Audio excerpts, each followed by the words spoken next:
추석 연휴 첫날 송은재 TV 시작합니다. 이번 추석 연휴에서 가장 큰 이슈가 될 사람은 누구일까? 아무래도 민주당 대표인 이재명일 것 같습니다. 이재명과 관련된 법적 책임, 사법 리스크라고 부르죠.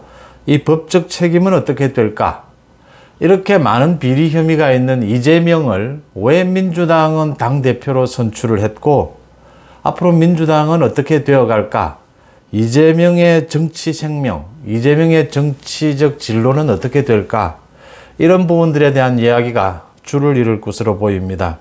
이 이재명이 대선에서 지고 난 이후에 곧바로 국회의원 선거에 나서고 또 당대표에 나선 것, 방탄용이다, 민주당을 방탄용으로 만들기 위해서다, 방탄당으로 만들기 위해서다라는 분석인데, 좀 더 깊게 들여다 보면 민주당 지지층, 개딸들을 비롯해서 민주당 지지층 중에 상당수가 지난 대선 패배를 인정하기 싫었던 것이죠. 이게 지금 진영 정치라고 하는데, 진영 정치가 계속 심화되면서 이제는 선거에 불복하는 이런 게 거의 관례가 되어 있고, 이재명이 그런 부분을 노렸다. 과거처럼 지금 이재명의 선거법 위반이나 이런 많은 사법 리스크가 얘기가 되고 있는데, 이런 부분들은 사실은 선거가 지나고 난 다음에 일정 기간 성찰의 시간을 갖는다라고 하죠. 이러면서 이 사법 리스크 부분을 좀 정리하는 것이 일반적인데, 이재명은 오히려 당대표에 나서면서, 국회의원에 나서면서 이런 부분들에 대해서 정면으로 당을 방탄당으로 만들면서 맞부딪혀 나왔다. 그래서 이게 지금 문제가 되고 앞으로 계속 민주당 이재명 이 사법 리스크에 시달리게 되는 부분이다. 이런 선택이, 일반적으로 하지 않는 이런 선택이 어떤 결과를 가져오게 될까라는 겁니다. 민주당 개딸, 민주당 지지층 일부 절대로 좋은 영향, 좋은 길로 갈 수는 없을 것이다 라는 겁니다. 역시 대선에 불복하는 자세, 자신에 대한 각종 사법 리스크를 법적인 공방전으로 해결할 수 없다라고 하는 판단 때문에 이런 결정을 내렸고, 이제는 이재명뿐만이 아니라 민주당 전체가 수렁 속으로 빠져드는 그런 형국이다라고 하는 겁니다. 이재명에 대해서 검찰이 어제 공소시효 만료를 하루 앞두고 기소를 했습니다. 가장 중요한 것이 선거법 위반입니다. 이 선거법 위반은 공소시효가 있고, 또 선거법 위반 재판은 선거법상 현재 1년 내에 대법원 판결까지 모두 마치도록 되어 있습니다. 이게 잘 지켜지지 않는 경우가 많습니다. 드루킹 재판도 그랬고, 지금 송철호 재판은 아직도 1심 중입니다. 이런 상황인 부분인데, 이재명의 선거법 위반은 워낙 이게 명료하고 복잡하지 않아서 1년 안에 마무리 지을 수 있을 것이다. 이재명의 선거법 위반, 이 거짓말을 한 것으로부터 출발을 해서 대장동, 백현동, 쌍방울 그룹과의 관계, 성남FC, 이 모든 수사들, 검찰과 경찰이 하고 있는 수사들이 이제 추석이 지나면 본격화될 것이다 라고 하는 겁니다. 중요한 것은 이 선거법 위반입니다. 이게 뭐 신의 한 수다라는 이야기가 나오는 것이, 그러니까 재판 기일도 제한되어 있고 굉장히 사건 자체가 간단 명료한 데다가 많은 부분들이 드러났습니다. 그러니까 국회의원의 경우에 지금 대통령 선거에서 저지른 선거법 위반, 이걸로 국회의원 자격이 상실이 되느냐, 이 부분이 모두 확인이 됐습니다. 그러니까 이재명이 선거법 위반으로 100만 원의 벌금, 100만 원 이상의 벌금을 받게 된다면 일단 이재명은 피선거권이 박탈이 됩니다. 5년 동안. 다음 대통령 선거에 출마할 수 없습니다. 두 번째, 국회법입니다. 국회법에 피선거권이 박탈될 경우에 국회의원 자격을 상실하게 되어 있습니다. 국회의원직이 날아간다는 이야기입니다.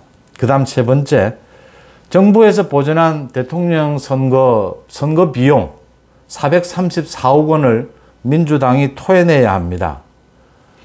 거의 이재명과 민주당이 이 선거법 위반 재판 빠르면 1년 안에 끝날, 여기에서 돌이킬 수 없는, 회복할 수 없는 치명타를 맞게 된다라고 하는 점입니다. 어제 검찰이 이재명을 선거법 위반으로 기소를 하면서 당초 세 가지 거짓말을 내걸었습니다. 하나는 초과 이익 환수, 대장동 초과이익 환수 부분을 보고받지 않았다라고 하는 거짓말, 김문기, 고 김문기 처장, 성남도시개발공사의 김문기 처장을 몰랐다라고 하는 것, 또 백현동의 4단계의 용도 변경과 관련해서 국토부가 협박을 했다. 국토부가 직무유기라고 하면서 협박을 했다라는 것. 이 3가지가 거짓말이다라고 했는데 어제 기소장에서는 대장동 초과이익 환수 부분을 보고받지 못했다는 빠졌습니다. 아직 증거가 불충분하다라고 검찰이 판단한 것으로 보이고, 더 중요한 것은 김문기 처장을 몰랐다나 백현동 용도 변경 이 2가지만 가지고도 선거법 위반 재판에서 검찰이 벌금 100만 원 이상을 받아낼 자신이 있다라고 판단한 것으로 보입니다. 그 판단한 근거가 어제 기소장에 모두 나옵니다. 그러니까 성남도시개발공사의 김문기 처장을 이재명이 변호사 시절부터 모두 알았다라고 하는 것이 어제 검찰 기소장에서 모두 드러났습니다. 그러니까 고 김문기 씨에 대한 그 휴대폰이라든지 노트북 압수한 부분, 또 김문기와 이재명이 호주 출장에서 골프도 치고 뭐 여러 가지 일을 한 사진이 굉장히 많다라고 합니다. 이런 증거들을 모두 검찰이 확보를 했다. 또 유동규의 진술에 의해서 유동규가 김문기와 함께, 또 김문기가 독자적으로 대장동 관련해서 이재명에게 대해서 보고를 여러 차례 했다라는 부분들을 증거와 함께 모두 확보를 했다, 검찰이. 그 다음 백현동에 4단계나 용도 변경을 한 것을 두고 국토부가 직무유기라면서 이재명을 협박했다라고 했는데, 국토부는 협조 공문을 보냈을 뿐이다. 성남시의 용도 변경이 필요하다, 성남시가 판단을 해야 한다라는 정도의 공문을 보낸 것, 그 공문은 이제 모두 공개가 되어 있습니다. 이건 상식적으로 생각해도 지금 정부가 지방자치단체에 협박을 할 수가 없는 구조입니다. 협박을 할 수가 없습니다. 용도 변경이나 이 부분에 대해서는 성남시에 관할 부분이기 때문에, 그래서 상식적으로도 맞지 않고 이미 국토부 공문도 모두 공개되어서 확인이 된 부분들입니다. 그래서 지금 검찰은 고 김문기 처장을 몰랐다, 백현동 용도 변경 이 2가지만으로도 선거법 위반해서 벌금 100만 원 이상이 가능하다라고 판단했다, 이렇게 읽힙니다.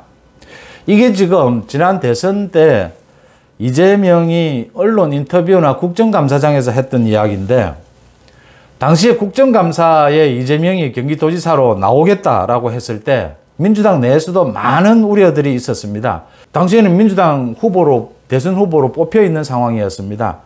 민주당의 많은 의원들이 국정감사장에 나가서 그 많은 질문들에 대해서 답변을 하다가 거짓말을 하는 경우가 생길 수가 있다, 이건 좀 무모하다, 많은 지적을 했습니다.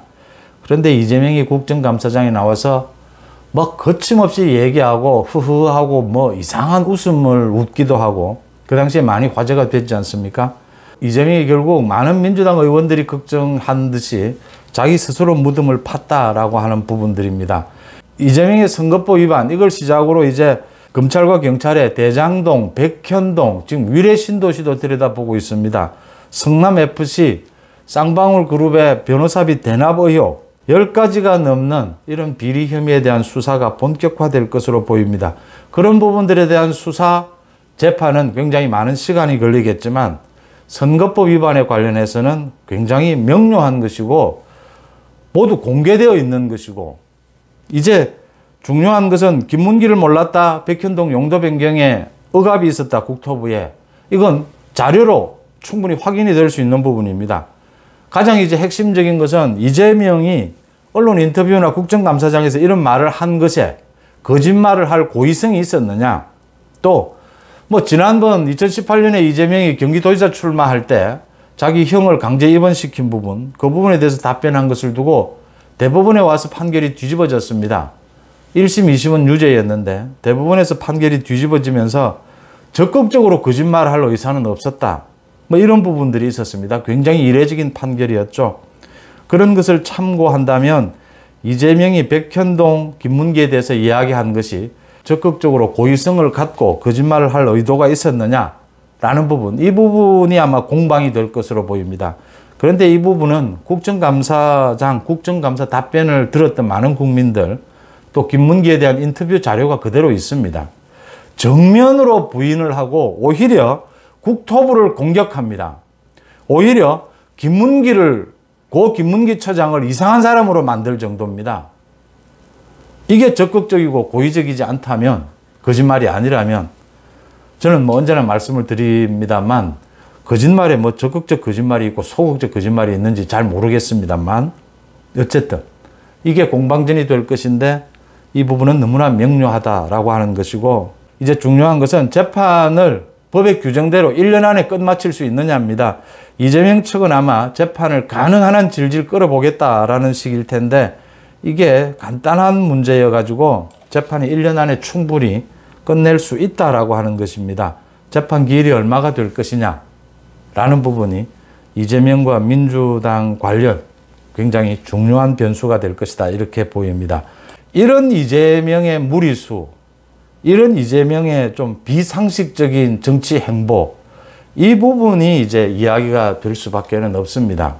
그러니까 개딸들을 비롯해서 민주당의 일부 지지층, 또 민주당의 친명 의원들의 생각은 지금 민주당이 차기 대권 주자가 없어서 여기에서 이재명을 일단 이재명이 성찰의 시간을 갖는다라고 해서 이재명이 법적인 공방 여기에만 매달린다. 선거법 위반 같은 경우에는 정치인 개인의 문제입니다. 이건 당이 개입할 수 있는 문제가 아닙니다, 사실은. 보통 일반적으로 자신의 법적인 혐의를 벗는 데 치중한다, 이래서는 민주당이 더 어려워진다. 오히려 대선 결과에 좌우되지 말고 이재명이 더 적극적으로 나서는 것이 민주당에 유리하지 않겠느냐, 지금 이런 판단을 한 것입니다. 민주당 개딸들 중심으로 해서 이게 과연 성공할 수 있느냐라는 부분이 선거법 위반 재판에 걸려 있다라고 하는 것입니다. 그러니까 이재명에 관련된 이 모든 의혹들 대부분은 민주당 후보 경선 과정에서 이낙연 측으로부터 대부분 다 흘러나온 것이고, 또 언론 보도에 의해서 시작이 된 것입니다. 그래서 이걸 지금 정치 보복이다 이렇게 가져갈 내용이 전혀 아니다라고 하는 것이고요. 윤석열 정부 들어서 이 부분에 대해서 새로 들여다보고 한 부분은 거의 없거든요. 그러니까 이걸 정치 보복이라고 할 수도 없다. 이런 점에서 어제 저녁에 민주당이 그 최고위원회의를 열고 윤석열 정부가 끝까지 가지 못할지도 모른다, 거의 협박입니다.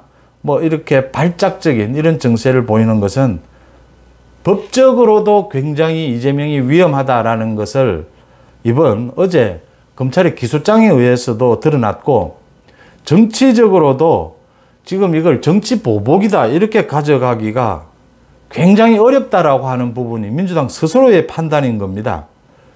그러니까 이번 추석 연휴에 많은 국민들이 생각을 하게 되는 부분입니다. 민주당 지지층마저도 이게 정치 보복으로 가져가니까 애매한 겁니다. 이 모든 문제들이 제기된 것이 민주당 후보 경선 과정에서 제기가 된 것들입니다.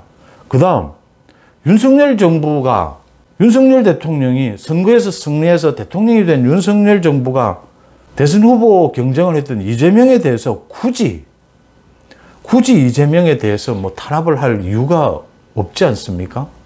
그 다음 내용을 들여다보면 선거법 위반 이런 부분들의 문제는 이게 지금 당도 아니고 개인의 문제입니다. 자기가 언론 인터뷰를 하고 당에서 많이 반대했는데도 자기가 국정감사장에 나가서 자기 마음대로 떠들었던 그 책임이 지금 돌아오고 있는 겁니다. 그래서 이런 걸 가지고 정치 탄압이다, 이게 먹혀들지 않는다라고 하는 부분입니다. 이재명의 사법 리스크, 또 이재명의 저런 좀 비상식적인 정치 행보, 이 부분에 대해서 여론이 굉장히 싸늘하게 돌아설 것이다, 이렇게 예상이 되는 대목입니다. 송은재 TV 마칩니다. 고맙습니다.